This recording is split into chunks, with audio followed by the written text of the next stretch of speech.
오늘 시편은 굉장히 독특한 구성으로 이루어졌음을 우리가 볼 수 있습니다. 바로 1절부터 여러분 보시면 1절부터 5절까지는 그 주어가 나의 기도, 내 마음, 나의 피난처 이러면서 내가 주어로 등장을 하다가 갑자기 돌연 6절부터 7절에서는 주께서 왕을 장수하게 하사 이러면서 3인칭으로 그 주체가 바뀌고 있는 것을 볼 수 있습니다. 그러다가도 8절 마지막 절에 와서는 다시 나가 주어가 되는 것을 우리가 볼 수 있습니다. 즉 오늘 시편은 다윗이 그의 기도로 시작을 했으나 6절과 7절에 이르러서는 같이 성전에서 예배하는 회중들이 이 마치 하나님의 천군 천사가 그 다윗의 기도에 화답하듯이 이 교창이 나오는 것을 보게 될 수 있고요. 그리고 나서 8절에 이루어서 다시 이 개인의 기도로 이 시편이 마무리되는 것을 우리가 볼 수 있습니다. 이런 구조를 잘 기억하시면서 오늘 말씀을 함께 나눠보도록 하겠습니다. 먼저 1절의 말씀을 함께 보시도록 하시겠습니다. 1절을 다시 한번 읽어보도록 하겠습니다. 시작. 하나님이여 나의 부르짖음을 들으시며 내 기도에 유의하소서. 지금 다윗은 하나님께 기도하고 있습니다. 그러니까 이 1절에 보니까 이 본인의 기도를 어떻게 표현했냐면은 나의 부르짖음이라고 말하고 있습니다. 여기 나오는 이 시편에 나오는 모든 기도에 대한 부분들, 특별히 이 부르짖음 혹은 기도에 대한 단어들이 한 번도 동일한 단어가 쓰이지 않고 있는데요. 근데 이 부르짖다라는 단어는 린나라는 단어로서 흐느끼는 기도를 말하는 것입니다. 그러니까 막 소리를 지르는 기도가 아니라 이 가눌 수 없는 슬픔 때문에 내가 소리 죽여서 우는 기도, 울부짖음. 즉 어떻게 기도하는 것입니까? 하나님 저의 흐느낌을 들으시며 내 기도에 귀를 기울이소서라고 지금 말하고 있는 것이죠. 자, 왜 흐느끼고 있을까요? 2절을 함께 같이 한번 읽어보시도록 하실까요? 함께 있습니다. 시작. 내 마음이 약해질 때에 땅끝에서부터 주께 부르짖으오리니 나보다 높은 바위에 나를 인도하소서. 왜 지금 다윗이 흐느끼면서 이 눈물의 기도를 드리고 있냐면 그의 마음이 약해져 있고 지금 땅끝, 즉 벼랑 끝에 서 있는 상태다라고 말하고 있는 것입니다. 그렇기 때문에 지금 이곳에서 다시 부르짖고 있다. 이 쿼라라는 단어를 쓰고 있는데 이것은 이제 흐느끼는 기도 정도가 아니라 울부짖는 것입니다. 그 벼랑 끝에 서서 하나님께 소리내어 하나님께 소리를 지르며 울부짖고 있는 것이죠. 지금 자신의 형편보다 높고 든든한 바위로 나를 세워달라고 인도해달라고 다윗이 지금 울부짖으며 기도하고 있는 상태인 것입니다. 이 벼랑 끝에 홀로 선 다윗은 지금 하나님 앞에 자신이 대안이 없고 피할 곳이 없다, 이 세상 속 끝에 서 있다라고 울부짖으면서 기도하고 있는 것이죠. 그러다가 돌연 3절과 4절에서 갑자기 그가 하나님을 붙잡는 듯한 모습이 등장하고 있습니다. 이렇게 말씀하고 있습니다. 주는 나의 피난처시요 원수를 피하는 견고한 망대이심이니이다. 내가 영원히 주의 장막에 머물며 내가 주의 날개 아래로 피하리이다. 자, 여러분 보세요. 마치 인생의 벼랑 끝에 몰려있는 듯한 그 다윗이 그 벼랑 끝에서 붙잡을 수 있는 것은 바로 하나님 뿐입니다.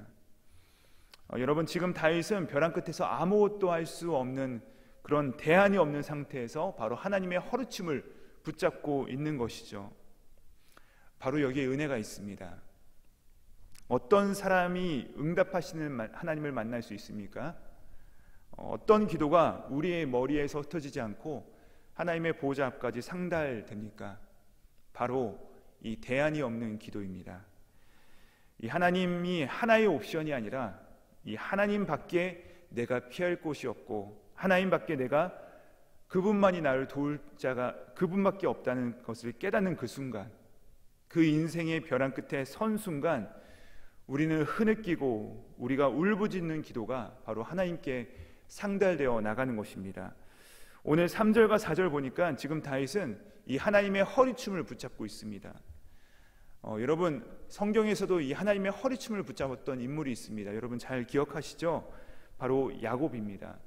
이 야곱이 얼마나 방법이 많았던 사람입니까? 얼마나 수단에 능했던 사람입니까? 이 태어날 때부터 엄마 뱃속에서 자기가 먼저 나오겠다고 이 형의 뒤꿈치를 잡았잖아요. 그래서 그의 이름이 거기서부터 유래되지 않습니까? 야콥, 잡다, 움켜쥐다가 그의 평생의 이름이 되지 않습니까? 그 어머니 뱃속에서 그 방법이 실패하고 결국엔 둘째로 태어나자 이 어머니와 모의해서 형을 속이고 아버지를 속이고 그 속임을 들통나자 자기 삼촌 집으로 망명을 떠나게 되는데, 거기서도 그에게 방법이 생겨서 아롱진 것 또 얼룩진 것을 자기의 소유로 삼죠. 그러다가 이 시기와 질투를 받아서 이제는 그 바다 아람조차 그가 피할 곳이 없게 되잖아요. 이제는 도망할 곳이 없어서 돌아갈 곳밖에 남지 않죠. 그래서 돌아갈 곳이 바로 이 고향인데, 고향에는 형 에서가 기다리고 있었습니다. 이제 야곱에는 대안이 없습니다. 형이 군사를 이끌고 자기를 맞으러 오는 그 말을 듣자 자기가 망할 위기라는 것을 체감하게 된 것이죠. 근데 그때도 야곱은 꾀를 내어서 이 자기의 재물들을 먼저 보내고, 그 다음에 자기 첫째 부인을 보내고, 그 다음에 자기가 사랑했던 라헬을 마지막에 보내고 나서 결국 홀로 남지 않습니까? 자, 약복한 사건입니다. 아무도 없고 모든 소리가 침묵하고 있는 그 사건 가운데서 이 창세기 32장은 야곱이 그날 밤 홀로 남았더니라고 말하고 있습니다. 즉 대안이 없는 것입니다. 그날 밤에 근데 누가 나타나셨습니까? 하나님께서 나타나시죠. 사실은 성경은 나타났다라고 표현을 하지만 하나님은 늘 계셨던 것이 아니겠습니까? 그런데 그날 비로소 하나님께서 그가 하나님의 눈에 하나님을 보게 된 것입니다. 그래서 태어날 때부터 형을 움켜잡고 이 장자권을 움켜쥐고 또 아빠를 움켜쥐고 엄마를 움켜쥐고 또 재물을 움켜쥐고 이 사랑하는 아내를 움켜쥐고 있었던 그 손이 드디어 창세기 32장에 이르러서야 드디어 하나님의 허리춤을 움켜쥐지 않습니까?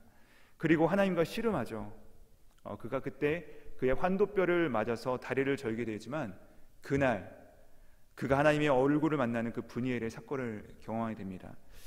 기도란 바로 그런 것이 아니겠습니까? 우리 인생 가운데 그 벼랑 끝에서 아무것도 할 수 없는, 정말 바람이 조금만 불어도 내가 쓰러지고 넘어질 것만 같은 그 절대절명의 위기 속에서 하나님만이 당신만이 저의 피난처이십니다 라고, 당신만이 이 원수를 피하게 하시는 견고한 망대시며 당신의 품만이 내가 피할 피난처이십니다 라고 하면서 이 하나님만을 붙드는 것이죠.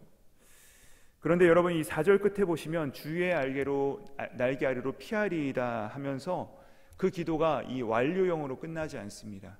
여전히 소망을 담고 있는 기도입니다. 여전히 하나님께서 나를 피하게 해달라고 구하는 기도예요. 다시 말해서 이 1절부터 4절까지는 시편 61편의 첫 번째 묶음은 여전히 우울한 분위기입니다. 여전히 상황은 바뀌지 않습니다. 1절에서 2절은 다윗은 벼랑 끝에 서서 자기의 형편을 탄원하고 있고, 이 3절부터 4절은 그 바뀌지 않는 형편 속에서 그러나 하나님께서 피하게 하시리이다 라는 그 소망의 기도를 올리고 있는 것이죠. 그래서 이 첫 번째 단락이 여전히 그의 벼랑 끝에서 드리는 기도입니다. 그러다가 돌연 5절에 이르러서 분위기가 반전됩니다. 우리 5절 말씀을 함께 읽어보시도록 하시겠습니다. 주 하나님이여, 주께서 나의 서원을 들으시고 주의 이름을 경외하는 자가 얻을 기업을 내게 주셨나이다. 주실 것입니다가 아니라 주셨습니다. 완료형으로 끝납니다.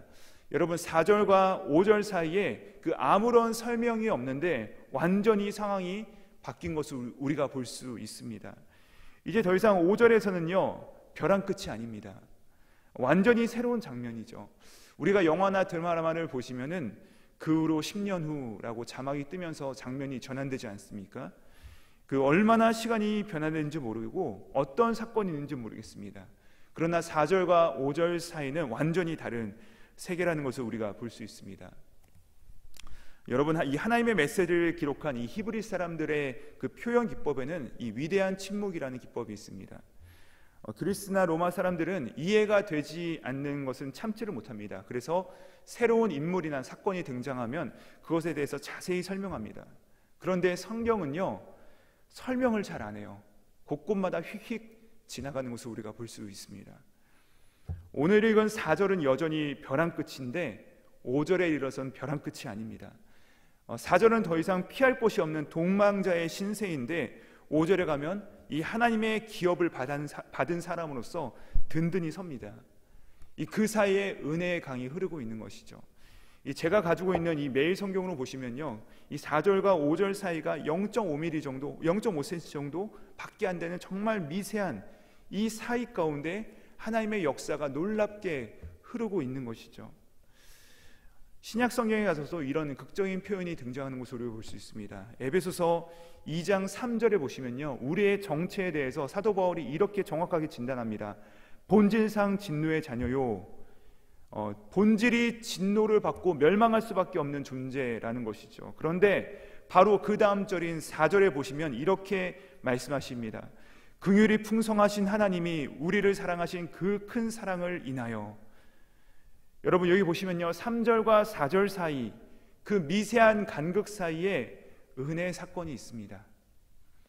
본질상 진노의 자녀였던 우리를 향해서 이 4절에 가면은 그 긍휼이 풍성하신 하나님이 우리를 사랑하신 그 큰 사랑을 인하여, 그 중간에 어떤 설명이 없습니다.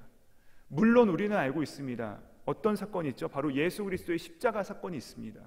예수 그리스도의 그 구원 사건, 우리가 본질상 진노의 자녀였는데 4절에 가니까 긍휼이 풍성하신 하나님이 그 큰 사랑을 인하여 허물과 죄로 죽은 우리를 그리스도와 함께 살리셨다라고 하는 그 은혜의 반전이 일어나는 것이죠. 여러분, 이 에베소서 2장 3절과 4절 사이에서도 그 은혜의 강수가 흐르고 있는 것입니다. 근데 오늘 우리가 함께 읽은 시편 61편 이 1절과 4절까지는요, 자기 현실에 대한 고백이었다면 이 5절은 전혀 다른 이 하나님의 기적적인 구원의 사건 이후 이 하나님의 구원에 대해서 그가 응답하신 그 사건을 노래하고 있는 것이죠. 그래서 자신이 아무런 대안이 없는 그 상태에서 하나님께서 탄원하여 주신 그 기도를 올려드렸는데 5절에 가니까 하나님께서 나의 기도를 들으시고 주의 이름을 경외하는 자가 얻을 기업을 내게 주셨다라고 하나님께서 이미 주신 그 구원의 반전을 선언하는 자리가 서게 되는 것입니다. 이제 그가 구원을 얻게 된 것이죠. 이제 벼랑에서 벗어나서 그는 새로운 은혜로 들어가게 된 것입니다. 그랬더니 이제는 회중들 가운데 이 노래를 통해서 기도를 드리는 회중들, 즉 천군 천사로 상징되는 회중들이 6절과 7절에서 답가 형식으로 불러주는 것입니다. 주께서 왕에게 장수하게 하사 그의 나이가 여러 대에 미치게 하시리이다. 그가 영원히 하나님 앞에서 거주하리니 인자와 진리를 예배하사 그를 보호하소서. 그러니까 여러분이 이 벼랑 끝에서 하나님께 기도하시다가 그 들으시는 하나님을 뵙고 응답받아서 상황이 반전이 일어나자 천사들, 즉 회중들이 이 기도를 드리고 있는 여러분에게 이런 화답을 하는 것입니다. 제가 주어를 여러분으로 바꾸어서 읽어드리도록 하겠습니다. 주께서 여러분들을 장수하게 하사 여러분들의 나이가 여러 대에 미치게 하시리이다. 여러분이 영원히 하나님 앞에 거주하리니 인자와 진리를 예비하사 여러분들을 보호하실 것입니다. 아멘이죠. 네, 하나님의 그 은혜의 반전을 체험하고 이제는 새로운 시작을 바라보는 우리에게 천군 천사가 우리 가운데 이 화답송으로 들려오는 것이죠. 그러니까 이제 8절은 우리가 다시 고백을 하는 것입니다. 우리 8절 말씀을 함께 같이 한번 읽도록 하겠습니다. 시작. 그리하시면 내가 주의 이름을 영원히 찬송하며 매일 나의 서원을 이행하리이다. 여러분, 여기 서원이라는 표현도 앞에 나온 그 기도와 또 다른 표현입니다. 이 서원 기도가 무엇입니까? 사실 이 서원은 하나님과 거래하는 기도가 아니죠. 제가 신학교 갔을 때 이 엄마의 서원 기도 때문에 오셨다는 분들이 참 많으셨는데요. 그 역시 귀하지만 사실은 이 성경에서 말하는 서원과는 약간 거리가 있습니다. 이 서원은 히브리어로 네데르라는 단어인데 그 원래의 의미는 묵다라는 의미입니다. 사도행전 16장에서 보시면 저쪽 마게도니아에 있는 사람이 이리로 와서 우리를 도우라 하는 환상으로 나타나고 이 바울과 그의 선교팀 일원들이 이것이 정말로 하나님의 계신지 아닌지에 대해서 분별하고 나서 이것이 이렇게 고백하죠. 이것이 하나님의 말씀임을 우리가 인정하노라 라고 얘기합니다. 여기서 바로 인정하다라는 의미가 본래 결박하다, 묵다라는 의미입니다. 나는 그렇게 생각하지 않지만 그것이 하나님의 뜻임을 내가 알고 내가 인정하고 그 하나님의 뜻에 나의 인생과 나의 여정을 변경하여서 거기에다 묶어버리는 것, 결박시켜버리는 것, 그것이 바로 서원이라는 것이죠. 서원 기도가 무엇입니까? 하나님께서 나에게 주신 은혜와 하나님께서 나에게 주신 기적, 나의 삶은 여전히 엉망진창이고 나는 구원을 받은 하나님의 백성이나 여전히 그럼에도 불구하고 넘어지고 자빠지는 이런 연약함을 가지고 있지만 하나님께서 나를 놓치지 않겠다고 하는, 너는 나의 구원받은 백성이며 왕같은 제사장이며 거룩한 나라고 그의 소유가 된 백성이다 라고 하는 그 하나님의 구원에 나를 결박하여 묶어버리는 것입니다. 그러니까 내가 나의 서원 기도를 지키겠습니다 라고 하는 것은 하나님께 묶여진 나의 삶을 살아가겠다라는 뜻이라는 것이죠. 여러분, 그 은혜가 우리 가운데 있기를 바랍니다. 누구나 다 벼랑 끝에 서고 합니다. 누구나 다 그 고난이 찾아옵니다. 고난은 우리의 믿음의 밑바닥을 보여줍니다. 우리가 텅 비었다는 것을 드러내게 되는 것이죠. 그러나 여러분, 그때 놀라지 마십시오. 그 텅 빈 우리의 결핍을 우리 하나님께서 채워주십니다. 고난이 찾아오게 되면 우리가 깨어졌다는 것을 깨닫게 됩니다. 구멍났다는 것을 우리가 발견하게 되죠. 우리는 완전히 찢겨진 존재임을 알게 되는 것입니다. 그때 우리가 자포자기하고 싶을 바로 그때, 그 찢겨진 구멍 사이로, 그 깨어진 틈새 사이로 우리의 능력이나 실력이 빠져나가는 것이 아니라 그 사이로 하나님의 은혜가 들어오는 것입니다. 끝에서부터 우리를 만나주시는 그 하나님을 경험하시는 우리 모두가 되시기를 주님의 이름으로 축복합니다. 기도하시겠습니다. 하나님 아버지, 느닷없이 고난이 찾아오면 우리가 벼랑 끝에 선 듯한 느낌을 받을 때가 있습니다. 텅 비어있는 우리를 발견하고 밑바닥을 드러낼 때가 있습니다. 그럴 때 하나님은 자포자기하지 아니하도록 도와주셨고, 지금까지 내가 내 실력으로 내 능력으로 살아온 것이 아니라 은혜로 살아왔음을 고백하고 믿기 때문에 그 텅 비어있는 인생 가운데 하나님의 은혜로 가득 채워 주시옵소서. 찢기고 망가진 빈틈 사이로 우리의 능력과 인생이 낭비되고 빠져나가는 것이 아니라 그 빈틈 사이로 예수 그리스도께서 오늘 베푸시는 그 은혜의 강물이 흘러 들어오게 하여 주시옵소서. 그 십자가의 은혜 가운데 살아가는 믿음의 사람들 되게 하여 주시옵소서. 감사드리오며 거룩하신 예수님의 이름으로 기도합니다. 아멘.